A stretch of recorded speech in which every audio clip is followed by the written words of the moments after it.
നമസ്കാരം. കഴിഞ്ഞ 2 മാസത്തിലേറെ കാലമായി വലിയ പ്രശ്നത്തിലാണ് അതിർത്തി സംസ്ഥാനത്തെ സൈന്യം.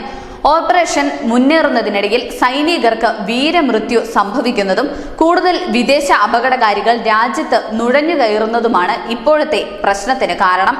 പാകിസ്ഥാനിൽ നിന്നുള്ള അപകടകാരികളാണ് മുൻപെങ്കിൽ ഇപ്പോൾ അങ്ങനെയല്ല. സൈന്യം നടത്തുന്ന പരിശോധനകളിലും കൊല്ലപ്പെടുന്നവരിൽ നിന്നും പിടിച്ചെടുത്ത രേഖകളും ആയുധങ്ങളും കാണിക്കുന്നത് അഫ്ഗാനിസ്ഥാനിൽ നിന്നെത്തിയ ചാവേർ പടകളാണെന്നാണ്. അമേരിക്ക അഫ്ഗാനിസ്ഥാനിൽ ഉപേക്ഷിച്ച ആയുധങ്ങളും അഫ്ഗാനിസ്ഥാൻ ഭരിക്കുന്നവർ മുൻപ് ഉപയോഗിച്ച ആയുധങ്ങളും പിടിച്ചെടുത്തവയിൽ പെടുന്നു. ഒന്നുകിൽ ആക്രമണം നടത്തുന്ന ഗ്രൂപ്പുകൾ ഈ ആയുധങ്ങൾ അവിടെ നിന്നും വാങ്ങിയതാണ്, അല്ല എങ്കിൽ അവിടെ നിലനിന്ന ഗ്രൂപ്പുകൾ ഇവിടെ എത്തിയതുമാകാം. അതല്ല എങ്കിൽ പാക് സർക്കാർ അഫ്ഗാനിസ്ഥാനിൽ നിന്ന് പിടിച്ചെടുത്ത ഗ്രൂപ്പുകളാണോ എന്ന സംശയവും ഉയരുന്നുണ്ട്. ഇപ്പോൾ പല രാജ്യങ്ങളും പല സംഘടനകളും പാകിസ്ഥാനിൽ നിന്നും അഫ്ഗാനിസ്ഥാനിൽ നിന്നും അതുപോലെ തന്നെ യമനിൽ നിന്നും ഒക്കെ അപകടകാരികളായ ഗ്രൂപ്പുകളെ വാടകയ്ക്കെടുത്ത് പലയിടത്തും ആക്രമണം നടത്താറുണ്ട്. ഇത്തരം സംഘടനകൾ പലതും കടുത്ത സാമ്പത്തിക തകർച്ചയിലായതും ഇത്തരം സംഘടനകളെ വിലക്കെടുക്കാൻ എളുപ്പവുമാകുന്നുണ്ട്.